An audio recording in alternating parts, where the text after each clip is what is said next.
हमारे साथ बात करने के लिए हैं इंडियन नेशनल लीग के फ़हीम सिद्दीकी जी, जो कि सदर हैं उस पार्टी में। हम बात कर लेते हैं फ़हीम सिद्दीकी जी से। जो सांप्रदायिक हिंसा जो बढ़ जाती है चुनाव आने के करीब और दंगों का माहौल बन जाता है, उसमें जो आम नागरिक, आम इंसान, चाहे वो हिंदू हो चाहे वो मुसलमान हो, वो पिस कर रह जाता है। जैसा कि अभी हाल ही में एक घटना हुई उत्तराखंड के हल्द्वानी शहर में। वहाँ पर मुस्लिम बहुल थे मगर कुछ हिंदू भी थे। ऐसा घटना देखने को आई कि कहीं पे ऐसा हुआ कि कुछ हिंदुओं ने बचाया मुसलमानों को और उनको प्रोटेक्ट किया। तो इसी पर हम बात कर लेते हैं उनसे कि जो हल्द्वानी में हुआ उसको आप कैसे देखते हैं। देखिए, हल्द्वानी में ये आम हिंदू और मुसलमान पे झगड़ा नहीं हुआ। वहाँ पे वहाँ सरकार ने यह पुलिस से और इनसे हुआ है। और वो असल मुजरिम जो है, हम मुझे उसको मुजरिम ही कहेंगे कि जो वहाँ का मुख्यमंत्री है वो मुजरिम है। और उसने पुष्कर सिंह धामी, हाँ, पुष्कर धामी जो है वो अपने हल्द्वानी शहर और उत्तराखंड को संभाल नहीं पाए। उनको संभाल नहीं पाए। नहीं, उनका जहन भी जो बिल्कुल आरएसएस का जहन है वो वहीं से निकल के आए हैं। और उन्होंने मस्जिद मदरसे के ऊपर पहले भी अटैक करवाया था। और अभी 14 तारीख का जब उसका फैसला आने वाला था या उसकी वो हेयरिंग होने वाली थी, उससे पहले उन्होंने बुलडोजर भेज के वो मस्जिद मदरसे को गिरवा दिया।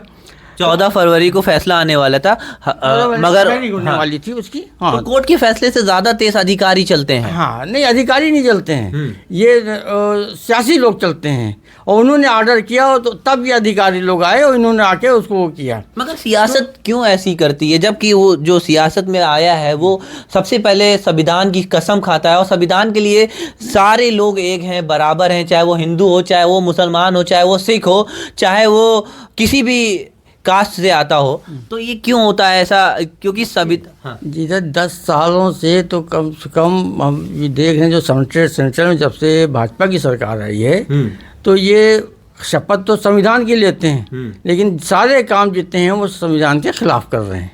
ऐसा देखने में आया है ना।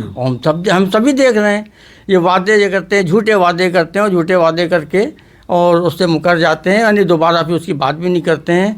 चाहे वो नौकरी देने का मामला हो, हर साल 2 करोड़ नौकरी देंगे तो 10 तो ये लोग कैसे फंस जाते हैं? एक बार वादा करते हैं तो चलिए, दूसरी बार इंसान को पता होता है कि वादा किया, ये झूठ बोला, फिर दूसरी बार भी वो जीत करके वापस आते हैं, फिर तीसरी बार भी जीत करके वापस आते हैं। तो ये कैसे? नहीं, वो जो जीत रहे हैं, एक तो बेईमानी ईवीएम के जरिए जैसे बेईमानी की जा रही है। अभी आपने कर्नाटक में देखा, वो हरियाणा में देखा, जो मेयर का इलेक्शन हुआ उससे, और किस तरीके से उसने बैलेट पेपर को उनके जो था उसने रिटर्निंग ऑफिसर उसने कैसे उसको काट के और उसके वोट को बढ़ा दिया और अपना मेयर अपना जिता दिया। आप मानते हैं ईवीएम हैक करी जा सकती है? ईवीएम हैक से नहीं, वो तो बैलेट पेपर से हुआ था, उसको उसने किया, वो बाकायदा दिखाया, वो क्लिप आ गई है और उसके ऊपर अब केस भी होगा, उसके ऊपर होगा।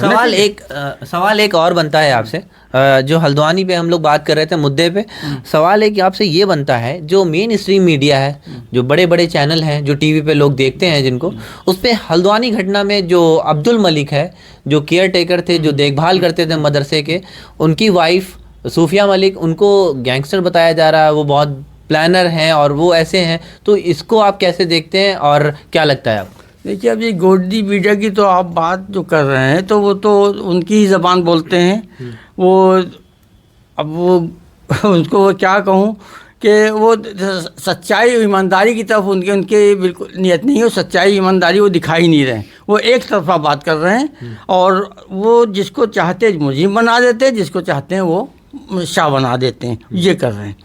तो इसलिए उनकी बात तो कीजिए नहीं ना, वो तो उनके बिके हुए सब गोदी मीडिया है वो। मौलाना, जैसे कि मौलाना सलमान अजरी जी, जो सुदर्शन न्यूज़ में उनको सुअर का दिखाया गया उसने, तो इस पर आप कुछ कहें? जो है वो तो खुद ही आरएसएस का आदमी है और उसने तो उनको बहुत गालियाँ तक के उनको दी हैं। तो अभी इस तरह के लोग जब बैठ के चैनल के ऊपर इस तरह की बातें करेंगे तो वो चैनल वाले क्या देंगे और क्या मैसेज देंगे वो कौम को? तो वो तो बर्बादी करेंगे ना, वो नफरत फैलाएंगे। नफरत की राजनीति भी, नफरत की राजनीति हो रही है इस वक्त, यूँ समझ लीजिए आप। और एक समुदाय को दबाने का काम किया जा रहा है, समुदाय को दबाने का काम कर रहे हैं और नफरत फैलाने का काम कर रहे हैं। नफरत भी फैला रहे हैं और दबा भी रहे हैं, दोनों चीज़ें हैं उसमें। तो पुष्कर सिंह धामी से आप क्या कहना चाहेंगे? जो हल्द्वानी में हिंसा हुआ वो आगे कहीं ना हो, ऐसा कुछ कोई मैसेज आपके पास है? देखिए, पुष्कर सिंह धामी तो जहाँ से निकल के आए हैं उनको तो आप कुछ भी कहिए तो उनकी तो समझ में नहीं आएगा, क्योंकि वो आज भी ये कह रहे हैं कि हमने जो है कानून के दायरे के अंदर हमने ये काम किया है और दंगाइयों को देखते ही गोली मारने का आदेश दे दिया, जो कि कहीं ना कहीं बहुत ज़्यादा डरावना था और वहाँ का माहौल भी बहुत ज़्यादा जैसे जो बना हुआ है। गोली मारी गई और 6 लोग मरे और 300 लोग जख्मी हो गए हैं और 5,000 के ऊपर FIR हुई है वहाँ पे। उनको गिरफ्तार करेंगे। इसके 5,000 के मतलब है कि आप पूरा का पूरा महल्ला जो है आप गिरफ्तार करके और जेल भेज देंगे। तभी वो बरेली में जो हिंसा उन्होंने इसीलिए कहा कि ठीक है, तुम FIR करके गिरफ्तार करोगे तो हम गिरफ्तारियाँ देंगे, तुम कितने जेल बनाओगे? हम अगर 20-25 करोड़ मौलाना तौकीर रज़ा के लिए आ रहे हैं, गिरफ्तारी देने के लिए आ रहे हैं, हम सब गिरफ्तारी देने के लिए तैयार हैं। करोगे गिरफ्तार, कितने करोगे भाई? तभी वो जेल भरो आंदोलन का शुरुआत हुई और हम लोग भी अगर है तो हम भी उनका साथ देंगे भाई। ठीक है, अब इस तरह घर में बैठ के तुम आके हमको रात में आके यहाँ से पकड़ के ले जाओ, नहीं, हम खुद ही आ रहे हैं, हमको जेल में भेजो, हम आते हैं, जेल में जाएंगे तो ठीक। जैसा कि जो ये हमारे साथ थे फ़हीम सिद्दीकी जी, जिन्होंने साफ तौर से बताया जो हिंसा हुई है वो हिंसा हल्द्वानी में जो हुई है वो अधिकारियों के द्वारा हुई है। अधिकारियों को रुकना चाहिए था कोर्ट के फैसले आने तक। 14 फरवरी को फैसला आना था, मगर फिर भी अधिकारी जो कोर्ट के फैसले से ज़्यादा तेज़ चलते हैं और उन्हीं ने